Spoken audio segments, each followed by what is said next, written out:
Buck replacement. Boebert switched top races for open seats. Utah has GOP contest for Romney seat. South Carolina runoff for Duncan seat. The race to fill the House seat that has been vacant since Republican Rep. Ken Buck of Colorado resigned in March is one of a handful of elections Tuesday with no incumbents on the ballot. Buck's departure caused a ripple effect when Republican Rep. Lauren Boebert decided to run in his district, leaving her own seat open. But Boebert is not running in the special election for the remainder of Buck's term, which is being held at the same time as the primary for a full term.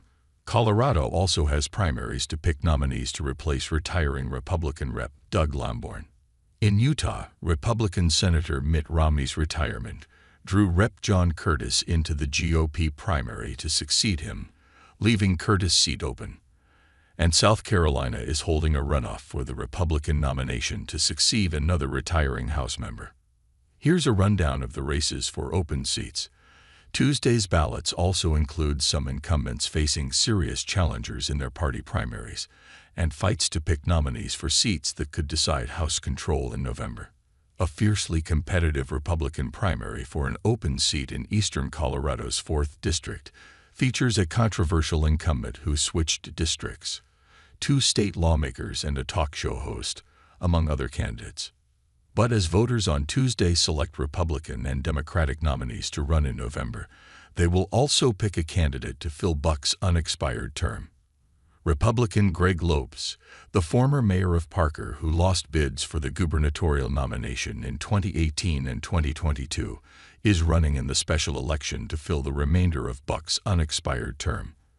But he's not running for a full term in November, meaning that if he wins, the district backed President Donald Trump over Joe Biden by more than 18 points in 2020, he would only serve through January. Republican Greg Lopes, seen in a June 16, 2018, debate for the Republican nomination for governor, is running to serve the unexpired portion of former Rep. Ken Buck's term.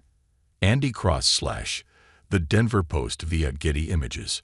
On the Democratic side, first-time candidate Tricia Calvarese is running in both the special election and for a full term. 2 third-party candidates, Libertarian nominee Hannah Goodman and Frank Atwood of the Approval Voting Party, are also on the special election ballot. Among the GOP candidates seeking a spot on the November ballot is Boebert, a polarizing Republican who has represented Colorado's 3rd District in the rural western part of the state since 2021. Boebert barely prevailed over Democrat Adam Frisch in 2020. In addition to Boebert, the GOP field in the 4th District includes parents' rights activist and radio host Deborah Flora, former state senator and cattle rancher Jerry Sonnenberg, state House members Richard Holtorf and Mike Lynch, and Peter Yu, a business executive. Boebert had the biggest war chest, with $680,000 as of June 5. Yu was next with $272,000, a total that includes a $250,000 loan from the candidate. Flora had $117,000. None of the other GOP contenders had more than $100,000 in their account. Along with Calvarese, Ike McCorkle, and John Pedora, are competing in the Democratic primary for the full term. The November race is rated solid Republican by Inside Elections with Nathan L. Gonzalez. The contest in the Western Slope District that Boebert is vacating is rated lean Republican. But in 2022, it was the nation's closest race, with Frisch, a former member of the Aspen City Council, coming within 546 votes of an upset win. Frisch has been a fundraising juggernaut and had $3.7 million in his account at the end of March. He does not have a Democratic primary opponent. On the Republican side, the field includes former state rep Ron Hanks, who was at the Capitol on January 6, 2021, and received the Colorado Republican Party's endorsement, financial advisor Russ Andrews, and Jeff Hurd, an attorney from Grand Junction and a mainstream Republican who had secured endorsements from several top GOP officials, including former Gov. Bill Owens. The Congressional Leadership Fund, a super PAC affiliated with House GOP leaders, has spent $400,000 opposing Hanks. Another conservative PAC, Americans for Prosperity Action, spent $368,000 backing Hurd. But Republican outside groups aren't the only ones investing in the GOP primary.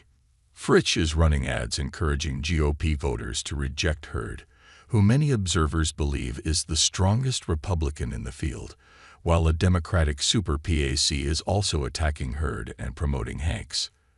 With the retirement of Senator Mitt Romney, a leading voice of the anti-Trump GOP establishment in the Senate, Utah Republicans face a choice between Rep. John Curtis, Riverton Mayor Trent Staggs, former Utah House Speaker Brad Wilson, and Jason Walton, CEO of a pest control company.